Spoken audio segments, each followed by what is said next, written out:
Hey, what's up everyone? This is SpiderFan 101, and I'm here today to talk about the newest episode of Big Hero 6. Now, obviously I'm not in my bedroom, because since I have a movie to go to, I'm going to see Ocean's 8. I have to make this review as quick as possible, but I'm still going to get into the deets. So, the episode starts off. Hero and Baymax are at home, and they're getting ready to do movie night. Actually, they're on their way back to their house to do movie night because they're out doing some hero stuff, and they're worried because, they have to get back as fast as possible before she realizes something is up. So, they get there in time. They're hiding behind this curtain thing. And, they have their suits on underneath. That's why they're hiding, of course. And so the next day goes by. They're in. Hero and Baymax get to the lab. Go and the others are there. Yeah, they're outside Crytek, waiting for this huge rich people event to happen at Crytek. And so they get inside. They're sitting there. Hero's like, so guys, what am I gonna do about Aunt Cass? Every second she's like this close to find out my true identity. And Gogo's like, hey, why don't you tell her your true identity? And of course Hero does not think this is a good idea. So before they can even finish the conversation, the event starts. Aleister Crane comes in. He shows everyone this new technology that he built. That is this little drone that basically protects the user or defends them from like attacks or something. And this ends up going pretty well with the audience, Alice was like, pre-order now at the end of the show. And, Hero, like, they come up to him at the end of the show. They're like, hey, you put safeguards in these drones, right? Like, they're not going to go all, Skynet on us, right? Like, they don't actually say Skynet, but, they're not going to go all Skynet on us, right? And they're like, yeah, there are definitely safeguards. Like, I'm definitely not lying to you right now, wink, wink. There are definitely not safeguards. There are definitely safeguards. And his assistant says the same thing. So obviously they're not buying this for a second. We cut to Cray's office. The door open. He walks in, but the door opens again by itself. I'm like, what is that? And then this guy wearing a cloaking device, the same one that the drones use, is basically like he sneaks in there. He says, hey, you said you were going to use my device for fun. He's like, I did use them for fun. He's like, you're using them to hurt people. And he's like, no, I'm using them to defend people.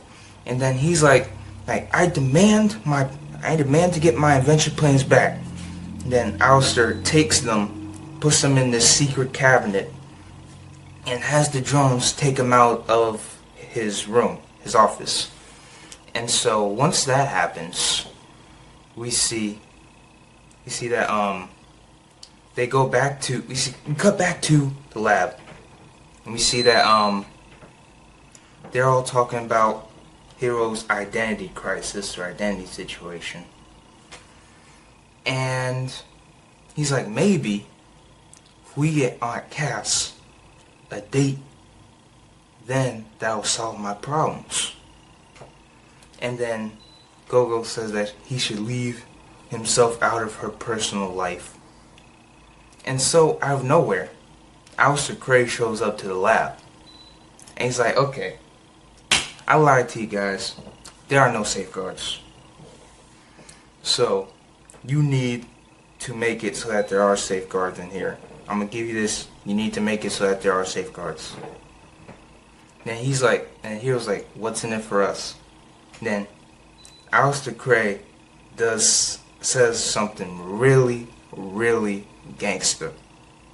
He says, what's in it for you is that I don't tell the world or Saint Francisco that you're Big Hero 6. Now, how he found out their identity, I have no clue. Like, maybe he saw them unmasked at the final scene, at the final battle of the movie. And he's like, wow, they're Big Hero 6. That's interesting. I don't know how, like, unless that happened, I don't know how he found out. But yeah, so they have that going on. And then, once Aleister Crey's about to leave, he bumps into Aunt Cass. They get the googly eyes at each other, which I'm like, ugh. Ugh. Nah, man. Nah. So, yeah, turns out that she goes on a date with Aleister, and Hero is not having this. So, once they go out on their date, him and Baymax follow her, or follow them.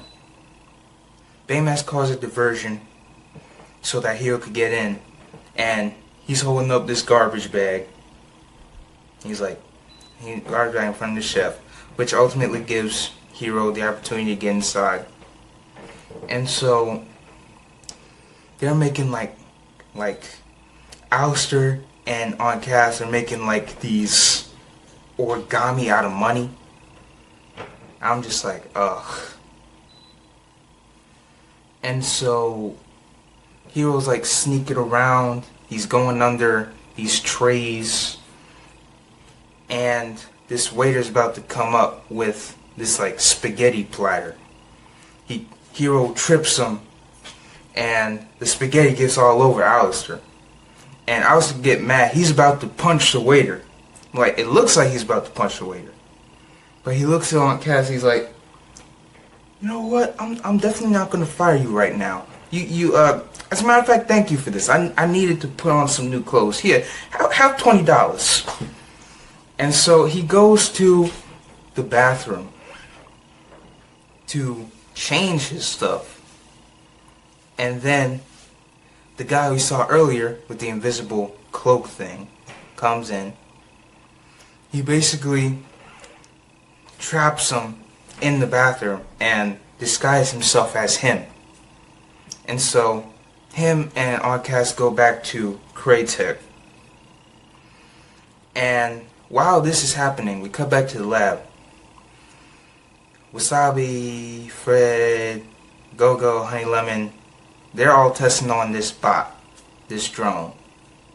And Fred comes in with these drinks and food. So he, like the clumsy person that he is, tips the drink over the robot. And it goes haywire and starts shooting lasers at everybody. And then once they get it down, or pin it down, and like, yeah, this is definitely not safe. So we cut back to Hero. We cut back to Hero as he's chasing after them, and he's on this moped with Aleister Crey behind him, and he's like, "All right, we gotta go to Crytek." So the imposter, he goes over to Crytek. He gets his planes back, and he turns around. Not only has Big Hero 6 there, but the real Aleister Crey is there too. And so he's basically trapped because, you know, he's got nowhere to go. And so he puts out 3 bots immediately behind him, and they start shooting lasers and everything, and they go invisible and start shooting them and then trapping them in rope. And all of the Big Hero 6 eventually are caught in these ropes. And so the imposter gets away, but Baymax ends up, you know, destroying almost all the drones before, you know, he gets tied up. So the imposter goes back to the limo, and Aunt Cass is still in here showing the chauffeur pictures of Mochi. And so she knows that he comes in, but he's not wearing like the Aleister Crowley face over him. So she's like, who are you? He's like, no time to explain, go, go, go, go, go. And the drones are following him, and Wasabi cuts Hiro out of the rope, and Hiro gets Baymax out of the rope, and then they go chasing after the limo. And then, once the limo gets to a certain point, once they think that they lost him, because Hiro and Baymax basically take out the drones that were behind them, one more drone shows up, flies through the glass of the window, and